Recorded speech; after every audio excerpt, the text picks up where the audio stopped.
Romanos 7, de 13 a 25. Acaso o bom se me tornou em morte? De modo nenhum.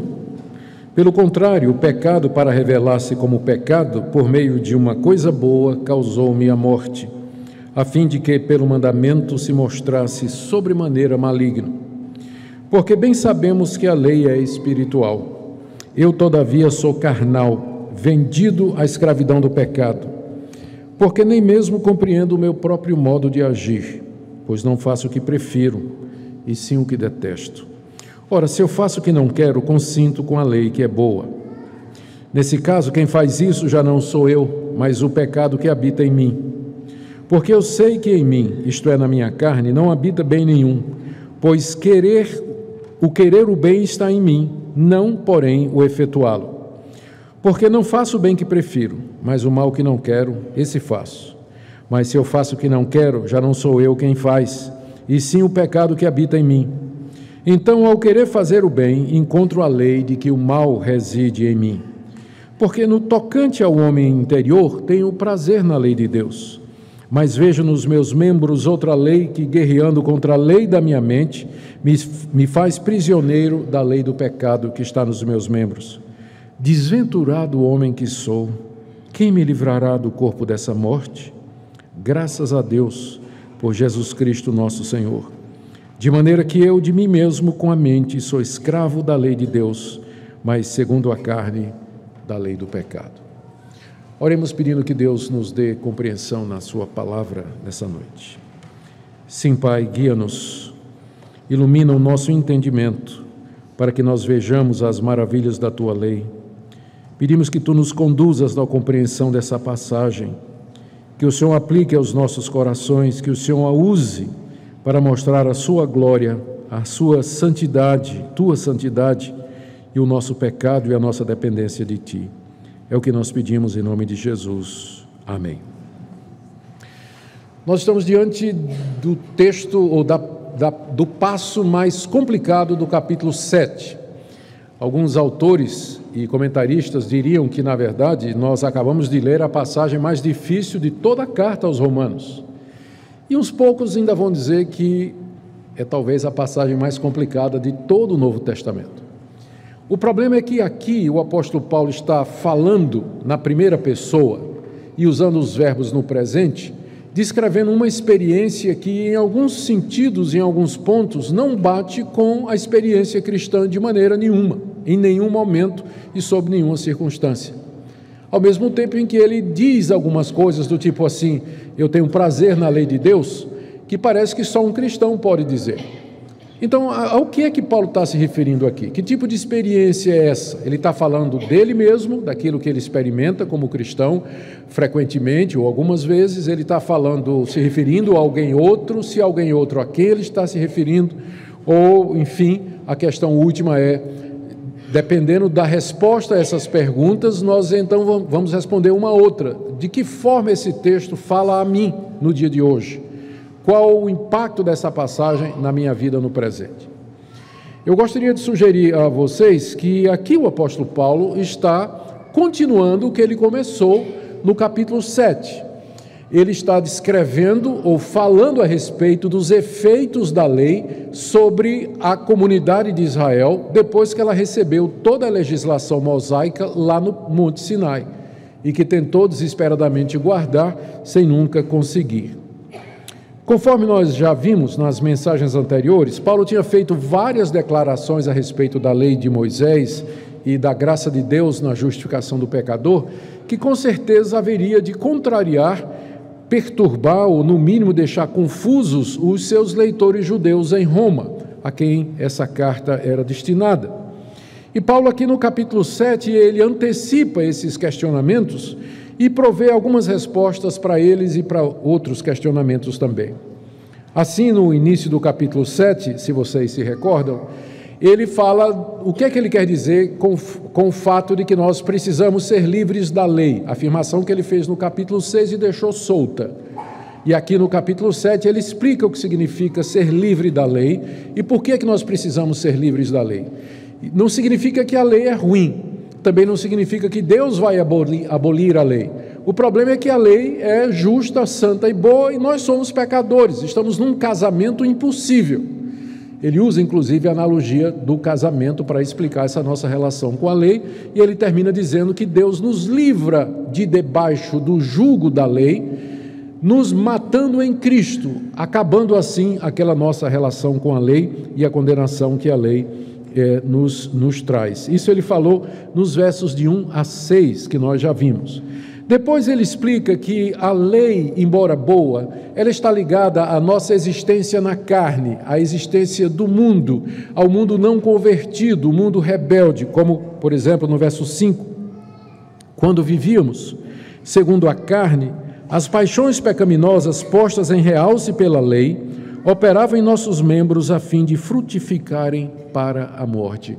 Paulo diz aqui nesse versículo 5 que quando nós vivíamos na carne, ou seja, quando nós não éramos cristãos, antes de conhecer Jesus Cristo, a lei operava em nós e ela provocava em nós o pecado, toda sorte de paixão.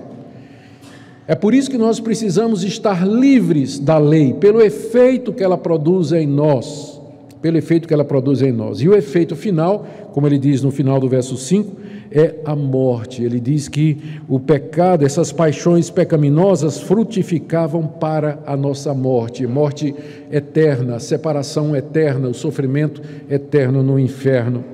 Então agora Paulo precisa explicar ou corrigir uma conclusão errada que algum leitor judeu faria em Roma. Paulo, você está dizendo, primeiro você disse que o que você disse sobre a lei dá a impressão de que a lei é pecado. Aí Paulo diz, mas de forma nenhuma. É o que ele diz aí do verso 7 até o verso 12, que foi nossa última mensagem, não é? Eu não estou dizendo que a lei é pecado, o que eu estou dizendo é que eu só teria conhecido o pecado se fosse através da lei, e que a lei então provocou em mim toda sorte de pecado, e que sem a lei o pecado estava morto, mas vindo a lei o pecado reviveu e eu morri. Então o problema não é a lei, o problema sou eu, pecador. Então é por isso que nós precisamos ser livres da lei. Eu não conclua das minhas palavras que eu estou dizendo que a lei é pecado, mas eu não teria conhecido o pecado se não fosse por intermédio da lei. E ao dar essa explicação, Paulo fez uma série de outras afirmações a respeito da lei, do tipo assim, a lei ela traz a morte. A lei traz a morte. Do verso 7 até o verso 11, ele diz, a lei provoca, a lei reviveu o pecado e me matou, está aí no verso 9. A lei eu pensava que era para a vida, mas ela é para a morte, está aí no verso 10. O pecado usou a lei e me enganou e por ela me matou. Então, porque Paulo disse essas coisas, um judeu poderia então, um judeu chato, né? Vocês estão vendo. Ele iria dizer o seguinte, bom, primeiro você disse que a lei é pecado. Paulo diz, não, a lei não é pecado, mas eu só teria conhecido o pecado se fosse por intermédio da lei. Porque a lei provocou o pecado e o pecado me matou. Aí o judeu, então você está dizendo que a lei é mortal, a lei é morte. Aí Paulo diz, não, não é isso que eu estou dizendo. A lei não é morte, mas ela usa o pecado. Através da lei, o pecado me mata. E essa é a explicação que Paulo vai dar a partir do verso 13 até o verso 25. O problema, quando Paulo explica isso, que é o texto que nós vamos ver hoje à noite, é que ele continua usando aquele recurso que nós vimos na última mensagem, de falar na primeira pessoa. Eu. Pelo menos 9 vezes, do verso 7 até o verso 12, Paulo usou o eu, mim, me, os verbos na primeira pessoa, dizendo assim, eu não teria conhecido o pecado se não fosse pela lei, o pecado usando a lei me matou, o pecado foi revivido em mim através da lei. Então ele está falando na primeira pessoa, só que os verbos estão todos no passado. E nós chegamos então à conclusão que Paulo estava descrevendo, falando como se fosse um judeu lá no deserto, depois de ter recebido a lei de Moisés, dada no Monte Sinai, tentando agradar a Deus, recebendo a lei como caminho de vida e descobrindo que ele não conseguia guardar nenhum dos mandamentos que foi dado na lei. Então ele falou no passado, se referindo àquela experiência, com o objetivo de explicar que a lei não é pecado, o problema somos nós. E Israel descobriu isso no deserto. Mas agora Paulo continua a falar, nessa passagem que eu li, do 13 ao 25, ele continua a falar, eu, vocês perceberam na leitura. Só que ele está usando os verbos no presente. Então, é como se ele estivesse descrevendo uma experiência atual que ele está vivendo. E essa é a leitura imediata que uma pessoa faz quando se depara com essa passagem. Inclusive, ela lê e diz: eita, é minha experiência aqui, ó. Paulo, né? Tem vezes que Paulo pisava na bola, Paulo cometia pecado, Paulo tinha essa luta dentro dele, né? Ele queria fazer o bem, às vezes fazia o mal, às vezes Paulo acertava, às vezes Paulo errava, aí a pessoa se identifica com essa passagem e até diz assim: isso aconteceu com Paulo, né? Muito mais comigo, né? A pessoa até dá uma esperança, né? Dá um suspiro aliviado. Mas eu tenho uma má notícia para você hoje à noite. Essa passagem não está falando de uma experiência cristã. Paulo não está descrevendo aqui a experiência normal do cristão. Até porque aqui não tem nenhum conflito, tipo assim, às vezes eu acerto, às vezes eu erro, às vezes eu faço bem, às vezes eu faço mal. O que nós temos aqui é uma completa derrota. O eu aqui não faz o bem nenhuma vez, nenhuma. Ele sabe o que ele tem que fazer, mas ele não acerta uma. Se isso aqui está descrevendo a sua experiência, você está em maus lençóis. O eu daqui é o eu não convertido. É o eu não convertido. Por que Paulo fala eu, então, e ele fala no presente? Nós já respondemos essa indagação na mensagem anterior e a resposta é a mesma. Ao usar o eu, Paulo está puxando o leitor para dentro da experiência. Ele está se referindo à sua audiência judaica em Roma. É como se ele dissesse: eu, judeu como vocês, sei que a lei é boa, mas nós não conseguimos guardar a lei, nós judeus. E a referência que ele faz, a audiência que ele se dirige, é aquela audiência que começou lá no Monte Sinai, no deserto, milhares de anos passados, passando por toda a existência do povo israelita até os judeus da sua época. Tanto é que, se eu fosse dar um título aqui, aliás, eu vou dar esse título para essa mensagem na hora que for para a internet, 7 confissões de um judeu depois da sua conversão. Ele olha para trás, depois de convertido, e ele confessa 7 coisas que ele não percebeu na época. Por isso que ele usa o eu. E é por isso que ele usa no presente, porque ele quer trazer os judeus da sua época para dentro da experiência. O que temos aqui, então, é a descrição vívida que Paulo faz do fracasso, da angústia e da agonia de um judeu que tenta guardar a lei e simplesmente não consegue. Por isso, a primeira pessoa do singular, por isso os verbos no presente, porque é uma descrição continuada. Na verdade, então, o que ele descreve aqui, como nós dissemos, não é um conflito, mas uma derrota completa. Por favor, não me entenda mal. Ao dizer que Romanos 7, de 13 a 25, não está descrevendo a experiência do cristão, eu não estou dizendo que o cristão não tem conflitos. Ele tem conflitos. Você encontra, por exemplo, em Gálatas capítulo 5, o apóstolo Paulo falando do fruto do Espírito e as obras da carne. Mas ele diz lá que nós andamos pelo Espírito e nós não satisfazemos os desejos da carne. Então ali, de fato, é um conflito. O cristão sente o apelo da carne no coração. Ele sente o chamado do pecado no seu coração. Só que ele vence. Ele não vence sempre, como deveria, mas ele vence. Ele domina o pecado. Ele não se deixa levar pelas tentações. Ele faz aquilo que é certo. Ele cumpre a vontade de Deus na sua vida. Então, mas há um conflito no coração do cristão. O que eu estou dizendo é que Romanos 7 não está falando desse conflito. O que não significa que não haja um. Apenas a pergunta é: do que é que Romanos 7 está tratando? E a resposta é: ele não está descrevendo a experiência do crente, até porque o que você tem aqui é derrota completa, contradiz o que ele diz no capítulo 6, onde ele fala que nós somos libertos do pecado, não somos mais escravos do pecado, e contradiz o que ele vai dizer no capítulo 8, quando ele vai falar da vida do Espírito na vida de vitória. Ou seja, o que está sendo descrito aqui é a experiência de um judeu debaixo da lei, esclarecido, que compreende a lei, que gosta da lei, tem prazer na lei de Deus, com todas as suas forças, tenta guardar, e então chega à inevitável conclusão: miserável homem que eu sou. Não consigo. Então é disso que o capítulo 7 trata nessa passagem, essa é a minha proposta aqui para vocês. Uma outra observação é que Paulo, ao fazer essa descrição desse conflito, não é? que está aqui, que não é uma derrota mesmo, ele fala do ponto de vista cristão. Eu até já usei essa experiência aqui, já usei essa ilustração aqui domingo passado, e eu vou mencionar de novo porque eu acho que ela é apropriada.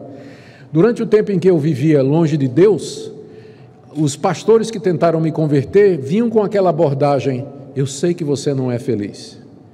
Que a gente geralmente faz isso para poder dizer para a pessoa que se ela vier para Cristo, ela vai ser feliz. Só que minha resposta inevitavelmente era: mas como assim? É claro que eu sou. Eu gosto de farra, gosto de bebida, gosto de violência, gosto de imoralidade. Tudo isso eu faço, gosto de viver em tudo isso, claro que eu sou feliz. Não quero nada da sua religião me limita, me proíbe, não quero absolutamente nada. Então, se você me perguntasse naquela época: você é um pecador feliz? Eu diria: claro que sou. Como muitos vão dizer a vocês hoje que são, gostam da vida que levam.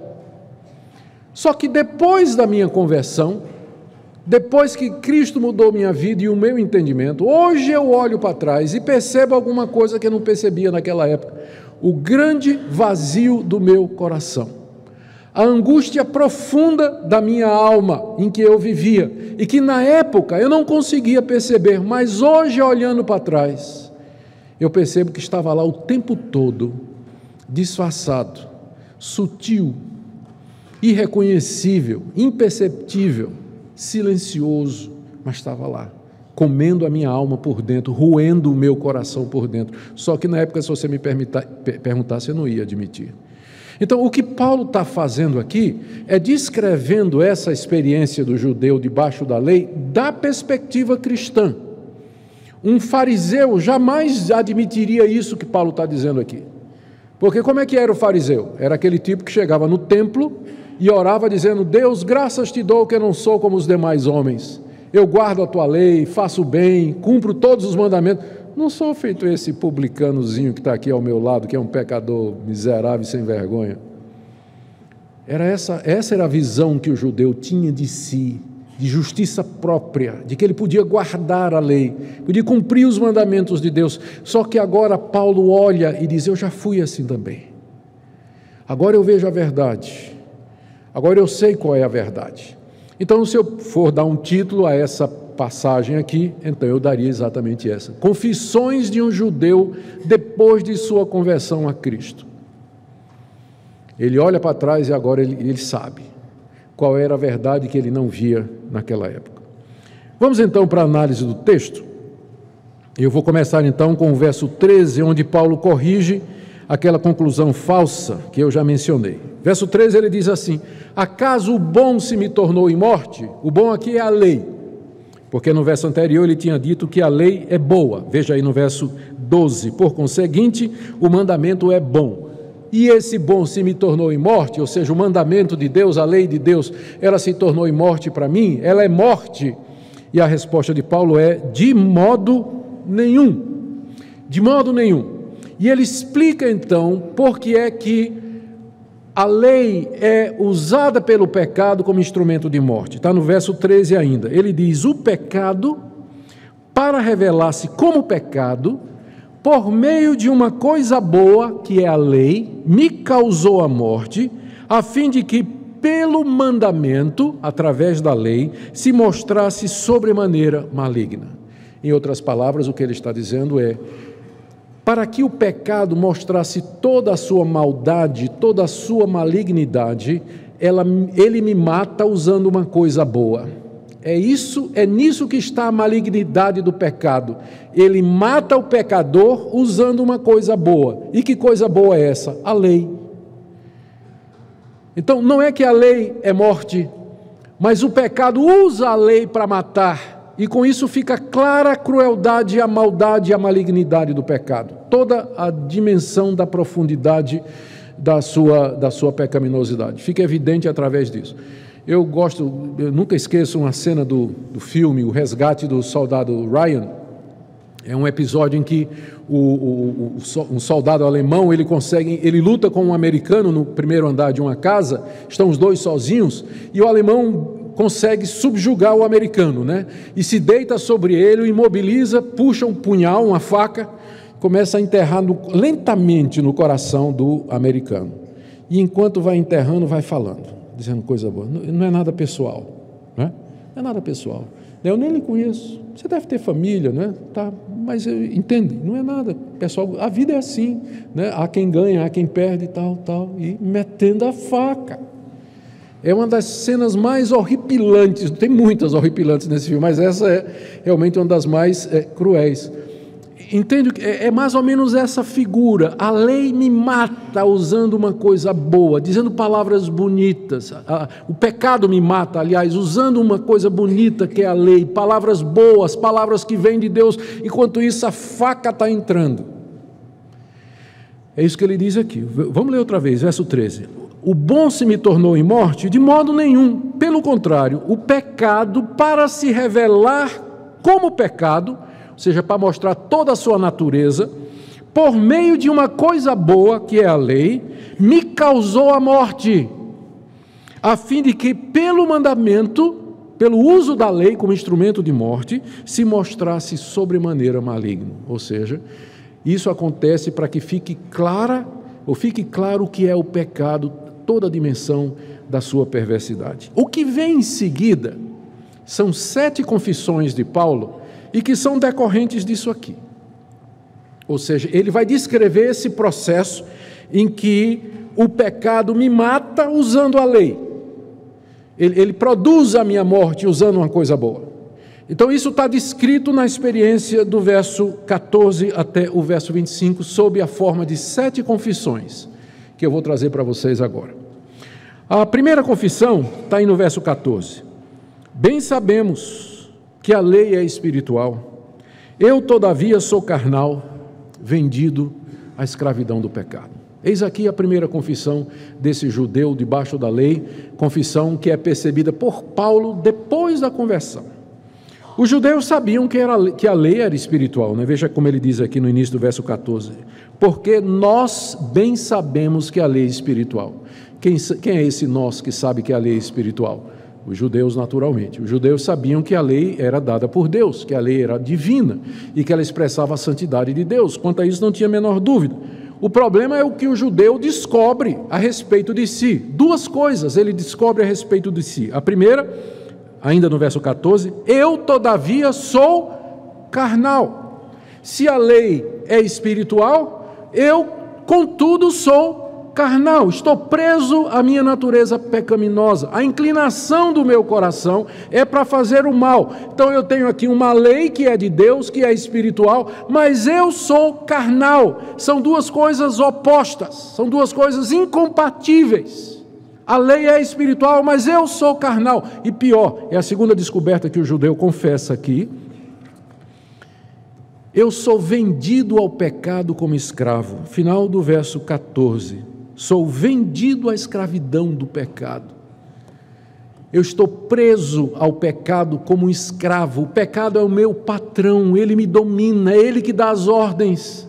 Ele é quem me orienta, ele é que me controla. Eu sou vendido, eu fui vendido. Quando Adão pecou lá no paraíso, ele vendeu toda a raça humana ao pecado. É isso que nós somos, nascemos escravos, vendidos ao pecado pelo pecado do primeiro homem. A lei é espiritual, mas eu sou carnal, e além de ser carnal, eu estou vendido como escravo ao pecado, que é o meu senhor e o meu patrão. Ou seja, não tem como eu obedecer à lei, não tem como eu fazer o que a lei manda, fazer o que é certo, por conta dessa incompatibilidade. E daí vem as demais confissões. Segunda confissão, está no verso 15 a 16. Nem mesmo compreendo o meu próprio modo de agir, pois eu não faço o que prefiro, e sim o que detesto. Ora, se faço o que não quero, consinto com a lei que é boa. Aqui nessa segunda confissão, Paulo, falando pelo judeu, ele diz que detesta o mal que a lei condena, e ele preferia fazer o bem que ela manda, mas simplesmente não consegue. Veja aí, no verso 15. Eu não compreendo o meu modo de agir, pois eu não faço o que prefiro. Ou seja, ele prefere fazer o bem. Ele conhece a lei de Deus, tem conhecimento da vontade de Deus, e ele prefere obedecer, prefere fazer o que é certo. Ele prefere fazer o que é certo. O judeu condenava todas as práticas pagãs. Ele condenava a imoralidade, a idolatria, a corrupção dos gentios e dos pagãos, denunciava todas essas coisas que eram denunciadas pela lei de Deus, que ele diz que é boa. Contudo, ele diz aqui, no fim do verso 15, eu não faço o que prefiro. Eu, com a minha cabeça, eu sei que o adultério está errado, eu condeno isso nos pagãos. Mas eu não consigo parar de adulterar. Não consigo parar. Não consigo parar de roubar, não consigo parar de mentir. Eu sei que está errado, eu prefiro fazer o bem, mas eu simplesmente não consigo obedecer à lei de Deus. Não faço o que prefiro, sim o que detesto. E nesse caso, diz ele, no verso 16, eu consinto que a lei é boa. O problema não é a lei é boa. O problema sou eu que sou carnal, vendido debaixo da escravidão do pecado. Eu prefiro o bem, mas eu não consigo fazer o bem. É a segunda confissão dele. Que gerava um conflito, não é? Eu não entendo o que eu faço, pois eu não faço o que gostaria de fazer. Pelo contrário, eu faço justamente aquilo que eu odeio, diz ele. Terceira confissão, no verso 17 a 18. Nesse caso, quem faz isso já não sou eu, mas o pecado que habita em mim. Porque eu sei que em mim, isto é, na minha carne, não habita bem nenhum. Pois querer o bem está em mim, não porém o efetuá-lo. Aqui nessa terceira confissão, Paulo diz que a lei é boa, ele quer obedecer à lei, mas ele percebe que na carne dele não habita bem nenhum, isso é, não tem capacidade alguma, força nenhuma para fazer o que a lei manda. Eu sei que, nesse caso, verso 17, não é? Quem faz isso já não sou eu, mas o pecado que habita em mim. Aqui ele está dizendo qual é a razão pela qual ele nunca consegue fazer o bem que ele sabe que deve fazer. E a razão pela qual ele faz o mal que ele odeia e que não quer fazer é porque o pecado habita em mim. O pecado habita em mim não significa que o pecado é apenas um hospedeiro, mas que ele tomou conta do coração, ele controlou o homem como um todo. Ele quer o bem, mas ele não consegue obedecer a Deus. Ele não tem poder para isso. Veja aí o verso 18. A sua vontade, a sua capacidade, o seu arbítrio estão enfraquecidos, amortecidos, aleijados pelo pecado. Ele simplesmente não tem forças, não tem vontade, não tem disposição, embora na sua mente ele saiba o que é certo e o que é errado, mas ele simplesmente não consegue fazer. Ele não quer fazer. Ele quer assim. A mente dele sabe que aquele é o caminho certo, mas ele não encontra em si a força necessária para fazer aquilo que a lei manda. A quarta confissão está no versos 19 e 20, quando ele diz assim: porque não faço o bem que prefiro, mas o mal que não quero, esse faço. Mas se eu faço o que não quero, já não sou eu quem faz, e sim o pecado que habita em mim. Aqui nessa quarta confissão, Paulo diz que ele prefere o bem que a lei manda, mas ele acaba fazendo somente o mal que a lei condena. Ou seja, ele reitera, eu prefiro o bem, mas, diz ele, não consigo fazer.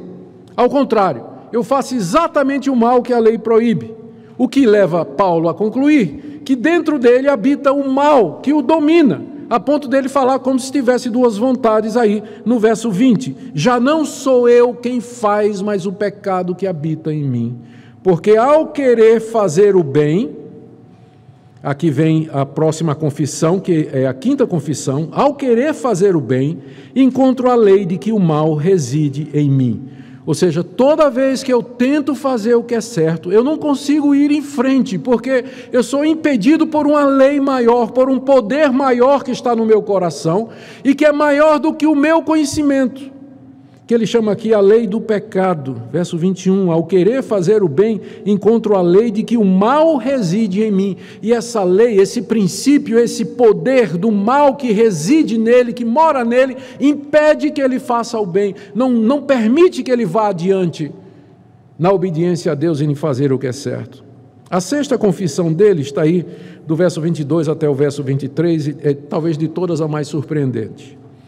Ele diz no verso 22 e 23, no tocante ao homem interior, eu tenho prazer na lei de Deus.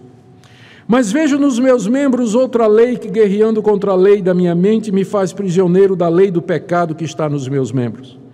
Ou seja, Paulo aqui está confessando que internamente, no homem interior dele, ele conhece, aprova e gosta da lei de Deus. Tem o prazer na lei de Deus, diz ele. Paulo já tinha dito isso. Para a gente não pensar que Paulo aqui está começando um assunto novo, ele, na verdade, já tinha falado a respeito dessa atitude positiva que o judeu tinha para com a lei. Volta aí comigo para o capítulo 2, a partir do verso 17. Paulo se dirige aos judeus. Ele está dizendo: se, porém, tu, que tens por sobrenome judeu, eu estou no verso 17 do capítulo 2, tu tens por sobrenome judeu, ou seja, o teu nome é judeu, repousas na lei, ou seja, o judeu tinha recebido a lei, sabia que a lei tinha vindo da parte de Deus e descansava nesse fato, repousava, ou seja, estou garantido, estou tranquilo, Deus me deu a lei. Ele repousava na lei. Te glorias em Deus. O judeu se gloriava em ter conhecimento do único Deus verdadeiro, porque Deus não tinha se revelado às outras nações, Deus tinha se revelado à nação de Israel através de Moisés pela lei. O judeu se gloriava nesse fato de que ele tinha conhecimento de Deus. Verso 18. Tu que conheces a sua vontade. O judeu conhecia a vontade de Deus, tinha recebido os 10 mandamentos e outros mandamentos, sabia que Deus não gostava de adultério, de prostituição, de mentira, de roubo, de assassinato, de desobediência, de desrespeito, de maledicência. Deus não gostava de nada disso. Deus apreciava a verdade, a virtude, generosidade, o amor, a compaixão, a misericórdia. O judeu sabia disso. Ele sabia de tudo isso, estava na lei que ele recebeu. Conheces a vontade de Deus. Não só conhecia, verso 18, tu aprovas as coisas excelentes, que são as coisas da lei de Deus. O judeu aprovava. Quando a lei dizia adorar a Deus e não os ídolos, isso é bom, o judeu, é isso mesmo. Quando falava, tem que proteger a família, cuidar dos filhos, o judeu, claro, eu aprovo tudo isso. Nós temos que proteger a propriedade do próximo, por isso você não pode tirar nada que pertence ao seu próximo. Claro, eu aprovo isso, está absolutamente certo. O judeu fazia isso. Ele tinha conhecimento. Ele preferia a lei, ele optava pela lei, sabia que a lei vinha de Deus, sabia de tudo isso. Final do verso 18, tu és instruído na lei. Ele conhecia a palavra de Deus profundamente, e não só isso, verso 19, estás persuadido de que é guia dos cegos e luz dos que se encontram em trevas. Ou seja, ele conhecia a verdade que não havia sido dada a mais ninguém. Os outros povos estavam em trevas, mas o judeu tinha a luz da lei e da verdade. Verso 20, tu és instrutor de ignorantes, mestre de crianças, tendo na lei a forma da sabedoria e na verdade. Então, queridos, o judeu, e aqui não é o judeu convertido, é a nação de Israel, e no meio dela havia centenas e centenas de judeus não convertidos. Israel recebeu a lei e gostava da lei, tinha prazer na lei, reconhecia que ela era santa, que ela era verdadeira. Mas, veja o que é que Paulo diz aqui, antecipando Romanos 7, verso 21. Tu que ensinas a outro, não te ensina a ti mesmo? Tu que pregas que não se deve furtar, furtas? Dizes que não se deve cometer adultério e cometes? Ou seja, essa passagem do capítulo 2 é apenas uma antecipação do que Paulo vai descrever em mais detalhes no capítulo 7. E aqui ele diz exatamente isso. Voltando agora para o capítulo 7, no verso 22, ele diz, no tocante ao homem interior, tenho prazer na lei de Deus. Israel podia dizer isso. Um judeu não convertido podia dizer isso, que ele tinha recebido a lei como se fosse o caminho da salvação, como diz lá em Romanos 2. Tenho prazer na lei de Deus. Contudo, e essa é uma constatação que naquela época eles não fariam, mas que Paulo faz agora que é crente. Contudo, verso 23, eu vejo nos meus membros outra lei, que guerreando contra a lei da minha mente, me faz prisioneiro da lei do pecado que está nos meus membros. Que diferença de Romanos 6, onde Paulo diz que nós não somos mais prisioneiros do pecado. Que diferença de Romanos 6, onde o cristão é declarado livre da escravidão da lei, da escravidão e do domínio do pecado. Aqui esse homem está vendido, é prisioneiro do pecado como escravo. Ele sabe na sua mente, ele sabe na sua consciência que a lei é verdade, que a palavra de Deus está correta, o bem que ele deve fazer, contudo, ele não consegue. E, finalmente, a última confissão dele está no verso 25, quando ele diz, no final do verso 25, esqueça a primeira sentença, eu vou dizer por quê. No final do verso 25 ele diz, de maneira que eu de mim mesmo, com a mente, sou escravo da lei de Deus, mas segundo a carne, da lei do pecado. A minha mente está presa à lei de Deus porque me foi dado esse conhecimento. Eu recebi a lei, fui circuncidado, faço parte do povo de Deus. Recebi a aliança, todas as promessas, a esperança messiânica. Todas estas coisas eu considero verdadeiras. Mas eu também sou escravo do pecado e eu não consigo obedecer essa lei. Eu não consigo fazer o que é certo. E aí ele dá aquele grito que Paulo antecipa no verso 24. Desventurado homem que sou, quem me livrará do corpo dessa morte?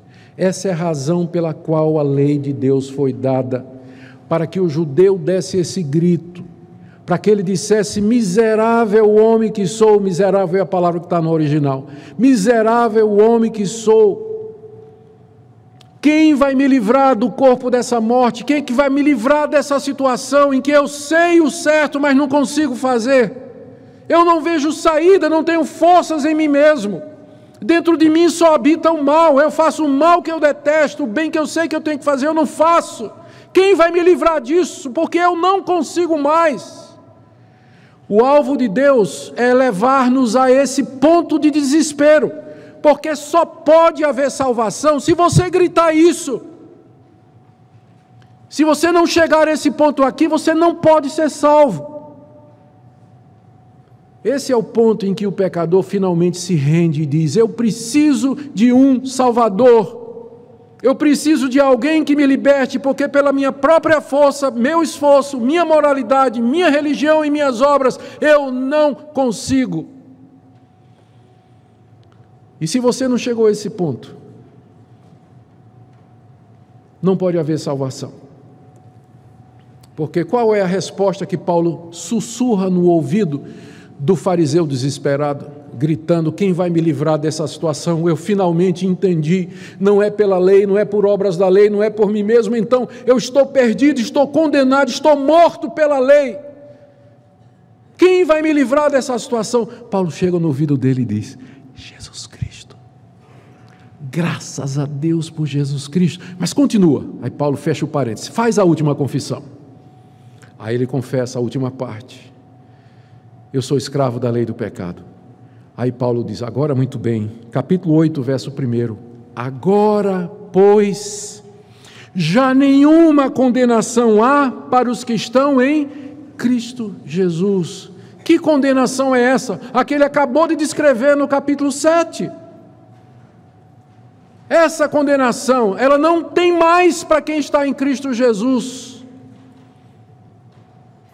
E aí o capítulo 8 é a exposição disso, dessa nova vida, no Espírito, em que nós estamos livres da condenação da lei. Por isso, volto a dizer, o que está sendo descrito aqui é uma experiência pré-cristã. Inclusive, Martin Lloyd-Jones acha que a descrição que está sendo feita aqui é de um pecador que está debaixo de convicção de pecado, pronto para se converter. Me parece que é o caso mesmo. Paulo está descrevendo a situação do homem debaixo da lei que finalmente se conscientiza de que ele não pode, por si mesmo, se salvar.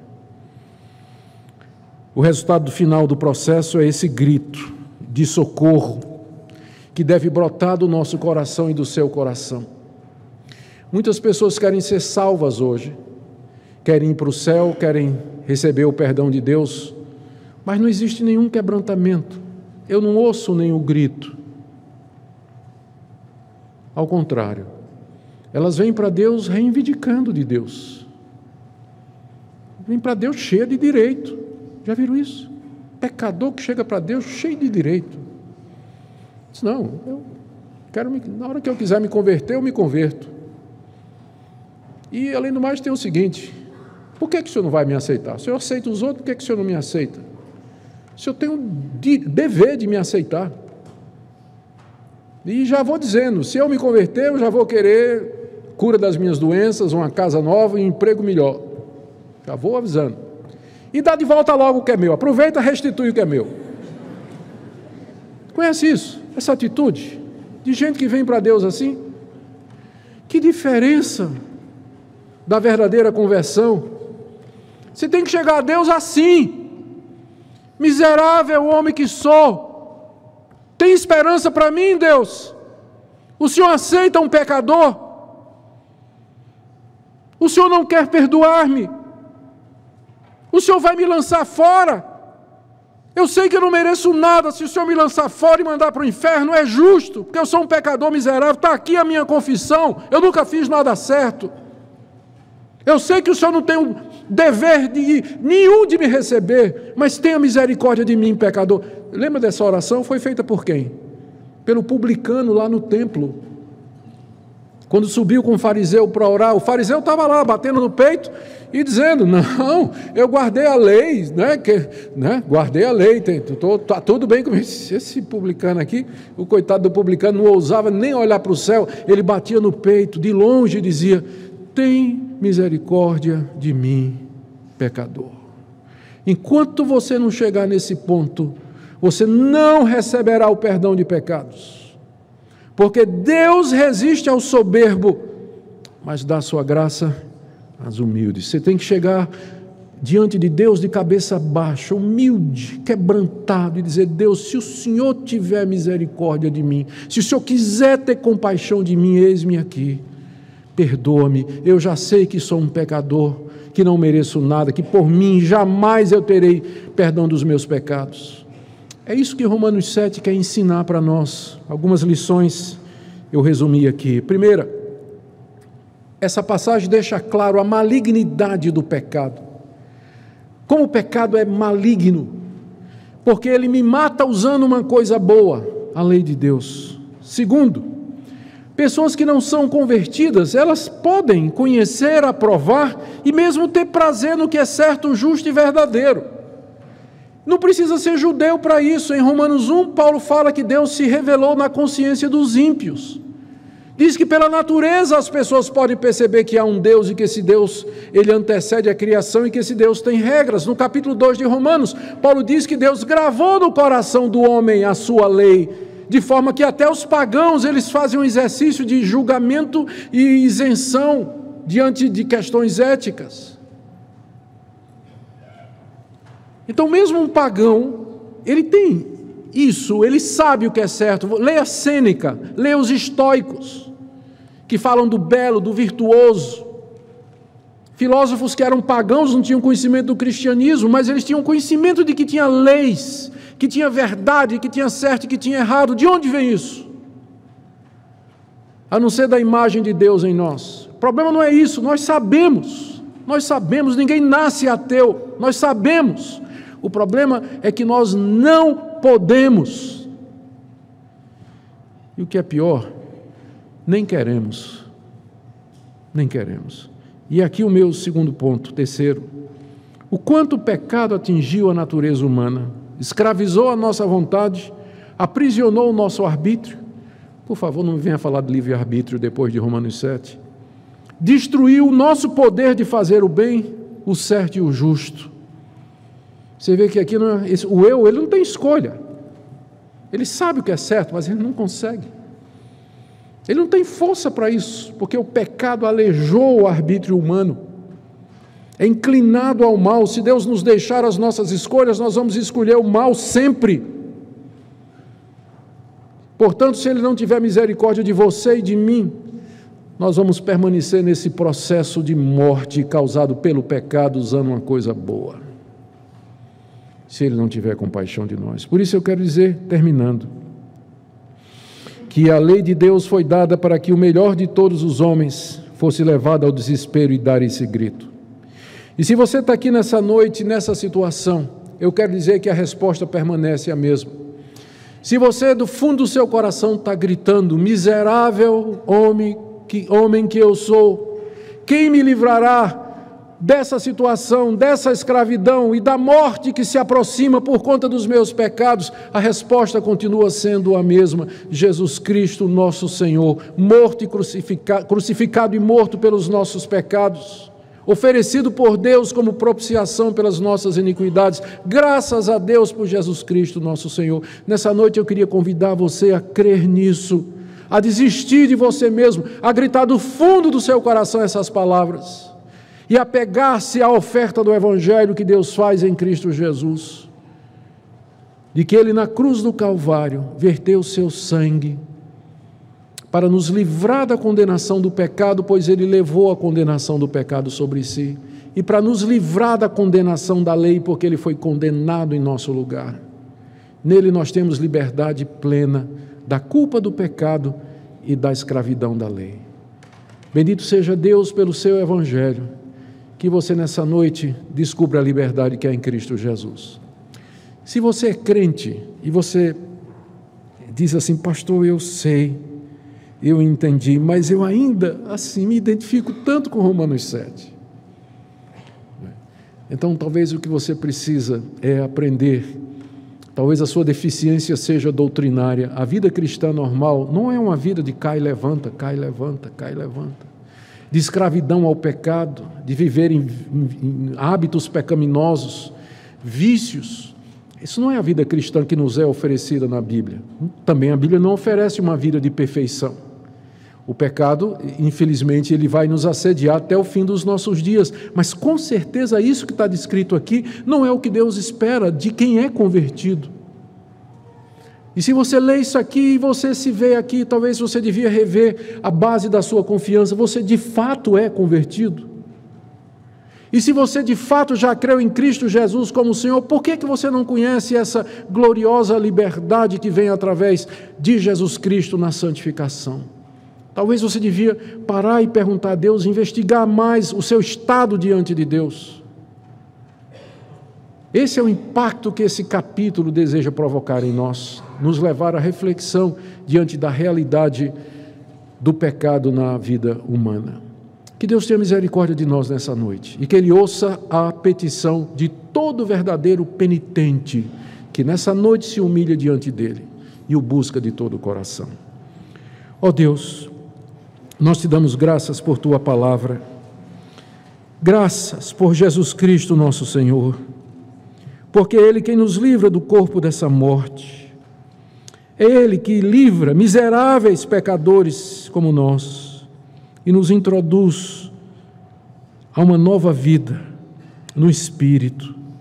Eu quero orar por todos aqueles que nessa noite estão debaixo da carga do pecado, gemendo como escravos e gritando: quem me libertará?